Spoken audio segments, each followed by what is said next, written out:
नमस्कार, जय हिंद साथियों। स्वागत है आप सभी का सर्वज्ञ एग्जाम में। उत्तर प्रदेश पुलिस परीक्षा की इम्पोर्टेंट क्लास रहने वाली है। पहला प्रश्न आप सभी के सामने है, सुनामी का मुख्य कारण क्या है? ऑप्शन ए चक्रवात, ज्वालामुखी, चंद्रमा का आकर्षण, समुद्री सतह पर भूकंप। तो याद रखना इसका सही आंसर है समुद्री सतह पर भूकंप आने से सुनामी आती है। याद रखना इस बात को। अगला प्रश्न है आप सभी के सामने, अंग महाजनपद की राजधानी कहाँ थी? ऑप्शन ए वैशाली, कौशाम्बी, श्रावस्ती, चंपा। तो याद रखना इसका ऑप्शन डी सही है, चंपा इसकी राजधानी थी। अगला प्रश्न है, डेसिबल शब्द किससे संबंधित है? आपके सामने ऑप्शन है साथियों। ऑप्शन ए आपके सामने वायु, भूमि, ध्वनि, जल। तो आप जानते हैं डेसिबल ध्वनि का मात्रक होता है। अगला प्रश्न आप सभी के सामने, महात्मा गांधी का राजनैतिक गुरु कौन था? अरविंद घोष, गोपाल कृष्ण गोखले, बाल गंगाधर तिलक, लाला लाजपत राय। तो आप जानते हैं महात्मा गांधी के जो राजनीतिक गुरु थे वो थे गोपाल कृष्ण गोखले। याद रखना है, प्रश्न में पूछे जाने की संभावना है।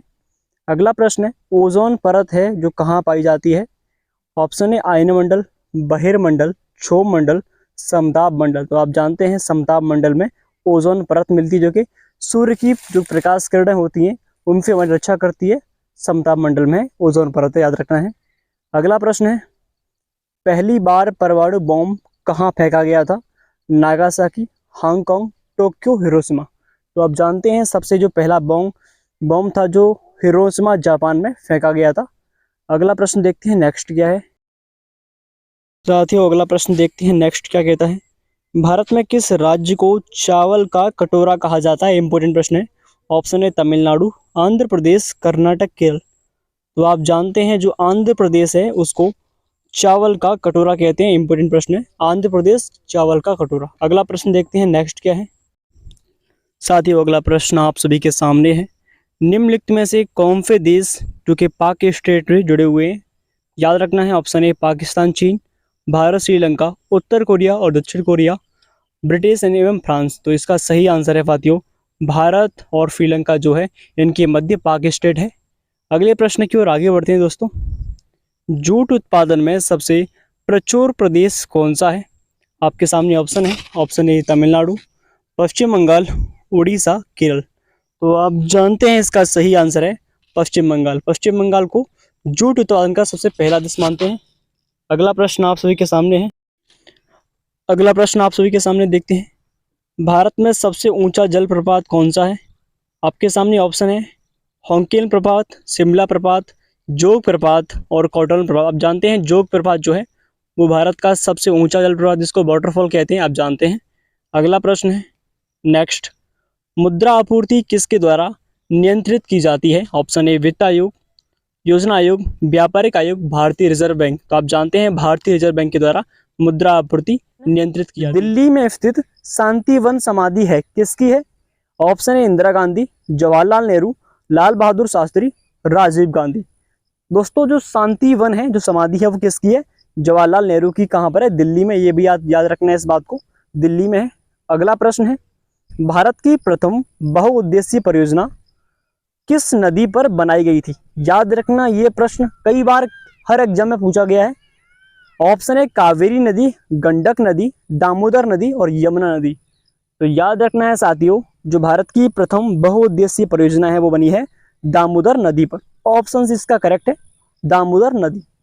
अगला प्रश्न है, निम्नलिखित में से कौन से देश के कोयले का सबसे बड़ा उत्पादक देश है?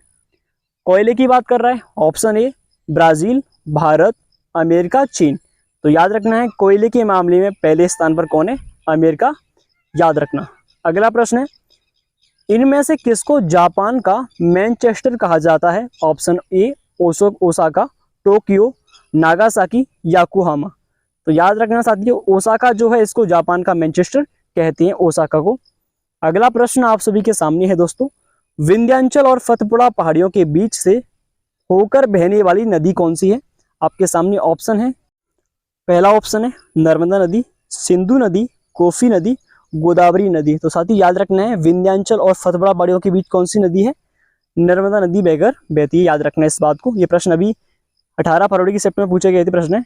अगला प्रश्न है, सिख समुदाय के अंतिम गुरु थे?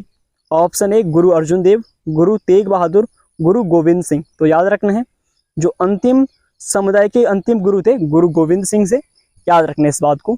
अब अगले प्रश्न की ओर आगे बढ़ते हैं साथियों। निम्नलिखित मुगल शासकों में से किसे प्रिंस ऑफ विल्डर्स के नाम से पुकारा जाता है? इंपोर्टेंट प्रश्न लगाइए इसको। अकबर, बाबर, शाहजहां, जहांगीर। तो साथियों याद रखना, प्रिंस ऑफ बिल्डर्स कहते थे शाहजहां को कहा गया है, ये भी याद रखना है, प्रिंस ऑफ बिल्डर्स। अगले प्रश्न की ओर आगे बढ़ते हैं दोस्तों। किसके शासन काल में प्राचीन प्रथम चीनी यात्री भारत आया था? याद रखना इस बात को। ऑप्शन ए समुद्रगुप्त, चंद्रगुप्त प्रथम, हर्षवर्धन, चंद्रगुप्त द्वितीय। तो याद रखना जो चंद्रगुप्त द्वितीय थे, इनके शासन काल में पहला चीनी यात्री जिसका नाम था फायन, जो इनके दरबार में आया था। ठीक है, अगला प्रश्न है, देखिए, कर्नाटक संगीत का पितामह किसे कहा जाता है? इंपोर्टेंट, बहुत ही महत्वपूर्ण प्रश्न, ऐसे ही प्रश्न पूछे जा रहे हैं अभी। ऑप्शन है मुत्तुस्वामी दीक्षितर, त्यागराज, पुरंदरदास, स्वाति तिरुपाल। दोस्तों जो कर्नाटक संगीत के पितामह कहते हैं उन्हें कहते हैं पुरंदरदास को कहते हैं, याद रखना इस बात को, पुरंदरदास। अगला प्रश्न है, पहली सहायक संधि कौन सी थी? ऑप्शन है रुहेलखंड, निजाम, अवध, झांसी। तो याद रखना निजामों में सबसे पहले सहायक संधि हुई थी। ठीक है दोस्तों, अब अगले प्रश्न की ओर आगे बढ़ते हैं। नेक्स्ट, मुगल काल में सर्वप्रथम किस शहर में अंग्रेजों ने अपने कारखाने स्थापित किए थे? ऑप्शन ए मद्रास, कलकत्ता, मुंबई, सूरत। तो याद रखना मुगल काल में सबसे पहले अंग्रेजों ने कहां पर? सूरत, जो कि गुजरात में है, वहां पर अपने कारखाने स्थापित किए थे, याद रखना इस बात को। अगला प्रश्न है, पानीपत की जो दूसरी लड़ाई थी उनके बीच किन किन के बीच हुई थी? ऑप्शन ए बैरम खान और हेमू, ऑप्शन बी अकबर और मिर्जा हकीम, ऑप्शन सी अकबर और बेगम खान, और ऑप्शन डी अकबर और राणा प्रताप। तो इसका सही आंसर है साथियों, बैरम खान और हेमू के बीच पानीपत की दूसरी लड़ाई होती है। आपको बताना है ये कौन सी सन में हुई थी, आपको कमेंट में बताना है। अगला प्रश्न आप सभी के सामने है दोस्तों, मोहम्मद गौरी कहाँ का शासक था? ये प्रश्न आपके लिए है। Option A Afghanistan, Iraq, Persia, तुर्की। जो मोहम्मद गौरी था वो कहाँ का था? अफगानिस्तान का था। अब ये बताना है कमेंट में कौन सी सन में भारत आया था, याद रखना इस बात को। गुप्त समाज की स्थापना किसने की थी? याद रखना है इस प्रश्न को, कई बार पूछा गया है। ऑप्शन ए हर्षवर्धन, चंद्रगुप्त, समुद्रगुप्त, ब्रह्मगुप्त। तो साथियों इसका सही आंसर है, गुप्त समाज की स्थापना की थी चंद्रगुप्त मौर्य ने, याद रखना, धनानंद को हराकर, याद रखना इस बात को, जिसमें चाणक्य इनके गुरु थे, इन्होंने सहायता की थी। अगला प्रश्न है, अंग्रेजों ने फूट डालो और शासन करो की नीति कब अपनाई थी? इस प्रश्न को आपको बताना है।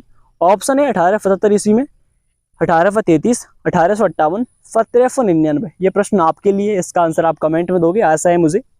अगला प्रश्न, विधवा पुनर्विवाह एक्ट जो था वो कब बना, वो लागू कब किया गया? 1853 ईस्वी। ऑप्शन बी, तो साथियों इसका ऑप्शन ए 1853, 1856, 1863 ईस्वी, 1865 भी। तो याद रखना है साथी, जो विधवा पुनर्विवाह एक्ट था वो 1856 में लागू होता है, यानी कि जो विधवा महिलाएं होती हैं उनकी दोबारा शादी करना 1856 में इसका एक्ट आता है, अधिनियम, इस बात को भी याद रखना है। अगले प्रश्न की ओर आगे बढ़ते हैं दोस्तों। तराइन का प्रथम युद्ध 1191 ईस्वी में किसके मध्य लड़ा गया? ऑप्शन ए मोहम्मद गौरी और भीम, मोहम्मद गौरी और पृथ्वीराज तृतीय, मोहम्मद गौरी और जयसिंह, मोहम्मद गौरी और अजयपाल। तो इसका सही आंसर है मोहम्मद गौरी और पृथ्वीराज चौहान के बीच ये युद्ध लड़ता है, युद्ध होता है। और याद रखना है इस युद्ध में कौन जीतता है? पृथ्वीराज चौहान जीतते हैं। अगला प्रश्न है आप सभी के सामने, हड़प्पा सभ्यता की खोज किसने की थी? दयाराम साहनी, राखलदास बनर्जी, MS बस, अन्य। तो याद रखना है साथी, जो हड़प्पा सभ्यता की खोज की गई थी वो 1921 में दयाराम साहनी ने की थी। अगर मैं आपसे पूछूं कि मोहनजोदड़ो की खोज किसने की थी, तो 1922 में राखलदास बनर्जी ने की थी, याद रखना है इसको। अगला प्रश्न है, वह शासक जिसने एक सच्चे जैन मुनि की तरह उपवास के द्वारा शरीर त्याग दिया, याद रखना है इस बात को। जिस प्रकार से महात्मा बुद्ध ने अपने प्राण त्याग दिए थे साधना करते हुए, उसी प्रकार इनमें से कौन से शासक ने उसी प्रकार अपनी मृत्यु त्यागी? बिंदुसार, अशोक, चंद्रगुप्त मौर्य या फिर अन्य।